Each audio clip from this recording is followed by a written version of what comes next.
փակվել են 3500-ից 3600 ընկերություններ։ Եթե դա բազմապատկում ենք մենք 3-4, այսինքն պոտենցիալ աշխատակից ունեցող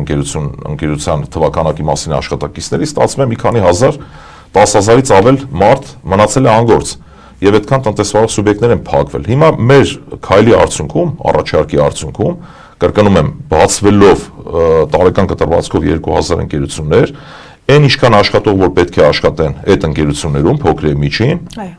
ուրեմն իրենք գեներացնելու են եկամտային հարկ, որպես ավելի մատչելի բացատրեմ, տեսեք, խոսքը վերաբերում է հետեւյալին, որ հարկից ենք մենք ազատելու։ Հիմա կա, ասենք թե մրգի խանութ։ Մրգի խանութում աշխատում են գրանցված աշխատակիցներ 3 հոգի։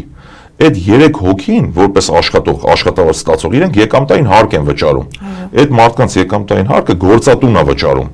Շրջանառության հարկը, որը ինքը ունի ամսական կամ տարեկան կտրվածք, խոսքը վերաբերում է միայն դրան։ Մենք որ ասում ենք ազատելու ենք, այսինքն այդ շրջանառության հարկից ենք մենք ազատելու։ Մեկ անգամ եւս ասեմ, որ ասում են հնարավոր չի, շատ լավ հնարավոր է։ Ասում են չկա միջազգային փորձ, միջազգային փորձ էլ կա, գուցե այլ տեսքով։ Օրինակ եվրոպական երկրներում, Բելգիայում տարեկան, եթե 25000 եվրոյի շրջանառություն ունի կազմակերպություն, հարկ չի վճարում։ 25-ից 25000 եվրոյից ավել նոր սկսում են վճարվել հարկեր։ Կան երկրներ, որտեղ վճարում են գործունեության լիցենզիայի կամ թույլտվության դիմաց, ասենք Արաբական Միացյալ Էմիրությունները, մի ժամանակ այդպես էր, կամ բազմաթիվ եվրոպական այլ երկրներ եւս։ Հիմա ասեմ հետեւյալը, թող Հայաստանում էլ մի քիչ այլ տեսքով լինի։ Մենք թվերով հիմնավորում ենք, չէ՞, ասում ենք Ժողովուրդ ջան, 1 միլիոն դրամ համախառն եկամուտ ունեցող ընտանիքի օրինակով, հիմա լավ, ասենք թե երեխաները այդ 25000-ը չեն տալիս։ Ընտանիքում գումարը համախառն կմտնի ընտանիք 975000 դրամ, թե 1 միլիոն դրամ, այդ ընտանիքը ինչով է տուժվելու։ Չէ՞ որ այդ 25000 երբ որ մնում է այդ երեխաների ձեռքը, իրենք հնարավորություն են ավել գումար աշխատելու։ Հիմա մեր երկրում մեկ անգամ եւս ամփոփ եմ, Ժողովուրդ ջան, տեսեք, կա համախառն եկամուտ, բյուջեի եկամուտների մասին է խոսքը։ Փոքր եւ միջին հարկ վճարողների վճարած հարկերը ընդամենը 60 միլիարդ դրամ են։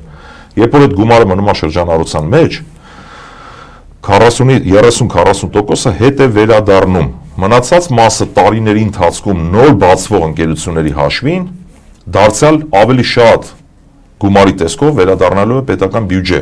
Մենք լուծում ենք սոցիալական խնդիր, որ մեր երկրից չարտագաղթեն մարդիկ, մնան իրենց աշխատանքին։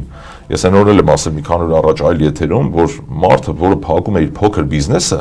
այդ մարդուն չի մնում որևէ այլ բան, քան կամ երկրից արտագաղթել, կամ չգիտեմ, նույնիսկ այդ հումորով շատեր ընկալեցին, բայց իրոք այդպես է։ Մարդիկ դարձել են, չգիտեմ, աճպարար, դարձել են խաբեբա, կամ չգիտեմ, որևէ այլ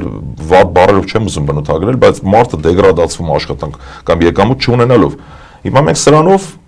եթե այս թվերը բերելու արդյունքում որևէ այլ մասնագիտական կարծիք կա, որ սա հեքիաթ կամ սուտ խոսել է նշանակում, ես որևէ ավելացնելու կամ ասելու բան չունեմ։